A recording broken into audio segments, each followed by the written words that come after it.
Hello and welcome to Dental Studies Simplified. I am Dr. Ankita Kotecha, and in today's video we will discuss the latest conceptual model of periodontal disease that is given by Mail and Chappell in the year 2015, the contemporary model of periodontal disease. So again, the same questions and the same answers. Why a need of newer model and what are the newer findings? So because with the advancement in our understanding of the disease pathogenesis, we come up with newer findings and newer concepts which are incorporated in the newer model. So what is new in this newer and the latest model? Let us find out. Before talking about this model, if you remember our previous model by Affenbecker et al. In the year 2008, the biologic systems model, he segregated the factors into multiple component on basis of exposure, that is at person level, such as biofilm composition, the environmental exposure in the form of smoking, and the health history in the form of diabetes and obesity, followed by the genetics and epigenetics component and biologic phenotype component composed mainly of the biomarkers and the inflammatory mediators, all of them together ultimately deriving the final outcome, that is the clinical phenotype. So yes, similarly periodontitis or periodontal disease is now thought to be of a disease caused by multiple component factors and not just the microbial etiology. Of course, microbial etiology still exists, but it is all together with these multiple level factors, that is at the patient level, various exposures, individual experiences, its genetics, epigenetics, its biologic phenotype, all together deriving the final outcome, that is the clinical presentation of the disease. So this complexity of the disease is now incorporated in this newer model. Basically, in this disease, the microbial etiology is not the sole component causing the disease. It is actually the microbial etiology which induces the host response, and altogether the phenomena taking place between the microbes and the host response will generate the disease outcome. And out of the two, mainly the host response comprises the major share of the contribution to the disease outcome. So rather than blaming just the microbial etiology, it is the host response that is to be blamed of more often. So the three stages, that is clinical health, gingivitis and periodontitis, are explained at their tissue, cellular and molecular levels. So the newer findings incorporated in this model are talking about first the clinical health status. Please note it is clinical health, but if you can understand its cellular and molecular levels, the disease activity is ongoing. So what happens in clinical health?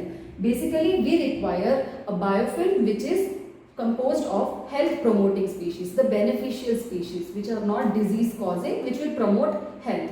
So yes, health promoting biofilm which will have symbiosis within, that is between the microorganisms present in the biofilm and with the host as well. This symbiosis is within the biofilm, the microorganisms present in the biofilm and with the host. So when these health promoting biofilm, the microorganisms in the health promoting biosis, which is the low biomass, less microorganisms, they will still release their bacterial products, that is antigens and DNA, but because the host is capable of controlling this microbial challenge, the host will release its host response in form of the first line of defense, that is neutrophils, and also the complement system. So the host response here will be a proportionate one, a targeted, and the resolution of inflammation will be acute. That is, it will be a targeted response, proportionate and self-resolving. Please note these features, that is, it is a proportionate host response in proportion to the bacterial load or the bacterial products load, and the resolution of inflammation is self-resolving, that is by itself, acute resolution of inflammation. So this phenomena comprises the clinical health status.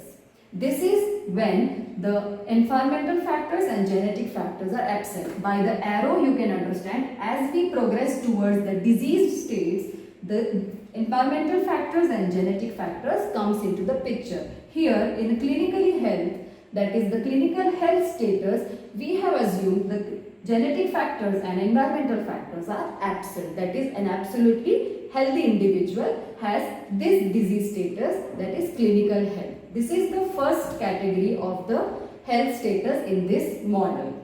The health promoting biofilm, which is in symbiosis within the microorganisms, between the microorganisms and with the host, will generate a proportionate host response which is specific, targeted and self-resolving. That is acute resolution of the inflammation. So no disease clinically. Subclinical disease exists everywhere, but clinically it does not progress as a disease. It does not show as disease clinically. That is why the term clinical health. Next, if this biofilm, the whole story is revolving around this biofilm, which has to be actually health promoting. So now if this biofilm is not disrupted on regular basis and allowed to accumulate over the period of time, the ecology of the biofilm changes. That is because the nutrients provided to the microorganisms by the host via GCF are utilized, and now the ecology favors the growth of disease promoting species. One of the first and foremost to arrive are Fusobacterium nucleatum, which are also quorum sensing bacteria, means they sense the environmental changes, and then Fusobacterium nucleatum grows and also promotes the gingival inflammation, and so begins the next stage of the disease, that is gingivitis, incipient dysbiosis. That is, the shift has already begun from the symbiosis towards dysbiosis, from health towards disease, gingivitis, but it is a disease state after all. So yes, Fusobacterium nucleatum as a quorum sensing bacteria, after sensing the environmental changes which are now favorable to the disease promoting species, will grow and lead to gingival inflammation. Again, this inflammation will lead to a proportionate host response, but a stronger one than the before. Also, the Fusobacterium nucleatum species will also encourage the growth of Porphyromonas gingivalis. How? The gingival inflammation will lead to increased GCF. Increased GCF will now make increased availability of the nutrients. Example, heme, and heme is utilized by Porphyromonas gingivalis. So ultimately, this incipient dysbiosis has taken place. Incipient means initial, beginning. So yes, the symbiosis has begun to transit towards the dysbiosis. The shift from health towards the disease has begun. That is why the term incipient dysbiosis.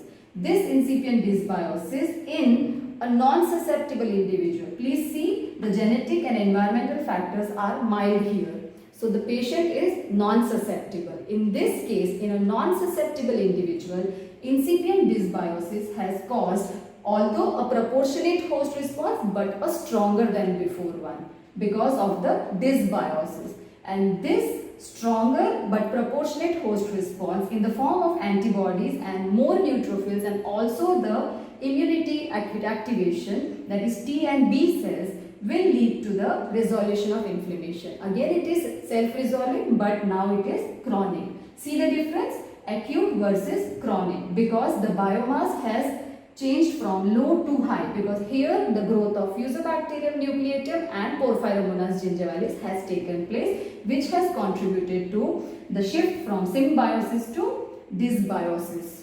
Clear? So this phenomena under the clinical status of gingivitis, the incipient dysbiosis in a non-susceptible individual leads to a proportionate but a stronger host response, which will lead to chronic resolution of inflammation. The good sign is resolution of inflammation, although chronic, but it will not progress beyond gingivitis because it is a non-susceptible individual.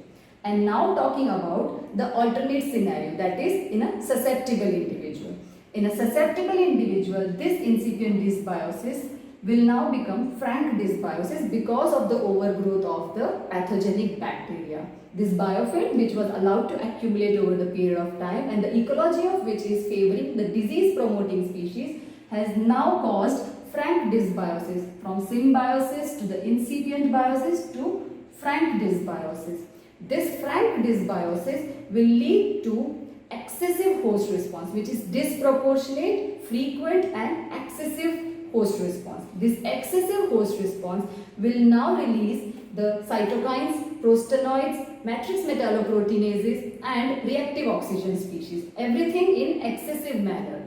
Whenever there is release of these mediators of inflammation, there is also the release of anti-inflammatory mediators, that is tissue inhibitors of metalloproteinases for MMPs, that is TIMP for MMPs, antioxidants for the reactive oxygen species. But here the host response is highly disproportionate, which is not even specific, not targeting, it is poorly effective and scattered one. Disproportionate host response releasing excessive of the mediators of inflammation will now act on the connective tissue and bone metabolism, leading to the tissue destruction and bone loss. This is collateral tissue damage. Although the host response was trying to protect the tissue, but in the due course of trying to protect it, it did more harm than any good. So this is the destructive mediators which are released by the disproportionate host response. If they were released in a proportion to the microbial challenge, it would have been able to contain the disease. But because the host response was disproportionate owing to the frank dysbiosis, the very high biomass, a highly pathogenic biofilm, which led to the failure of resolution of inflammation. Usually they are self-resolving as seen in gingivitis and health because of the release of pro-resolution mediators such as resolvins, lipoxins, mericins, protectins. But here this high biomass and the highly pathogenic biofilm led to failure of resolution of inflammation, and hence the disease is chronic non-resolving inflammatory disease. So this failure to resolve the inflammation has now resulted in the chronicity of the inflammatory disease. Due to this chronic non-resolving nature of the inflammatory disease, the disease has now progressed to periodontitis. From clinical health to gingivitis to periodontitis, actually progressive periodontitis. So now is the time to intervene. What is that intervention? Disruption of the biofilm. Remember the point, the disruption of biofilm would have not led to the progression of the disease. If this biofilm was disrupted here itself, the disease wouldn't have progressed. But the biofilm was allowed to accumulate and hence began the incipient dysbiosis and progressed to frank dysbiosis, and the entire disease phenomena chronic non-resolving. Here the main concern is non-resolving. In gingivitis, although it was chronic, but at least it was self-resolving. But here in periodontitis, it is chronic and non-resolving as well. So owing to this chronic non-resolving nature of the inflammatory disease, intervention becomes mandatory here, and the intervention is disruption of the biofilm. Disruption of the biofilm in such a manner that it promotes the growth of health promoting species. Remember, health promoting biofilm which are symbiotic and symbiosis within the biofilm, that is between the microorganisms and with the host as well, so that the host response generated is specifically targeted, proportionate and self-resolving. So our intervention in this case is disruption of the biofilm so as to promote the health promoting species and retain or regain our clinical health status. So this completes the concept, that is contemporary model by Mayle and Chappell 2015. The progress of the disease from clinical health to gingivitis and periodontitis under the influence of environmental and genetic factors is the whole story of this concept. I hope the concept is clear to you all, but if you still have any doubts or any queries, feel free to ask me in the comment section below or mail me at dentalstudiessimplified@gmail.com. Thank you for watching and listening to me. Study well, have a good day, stay safe.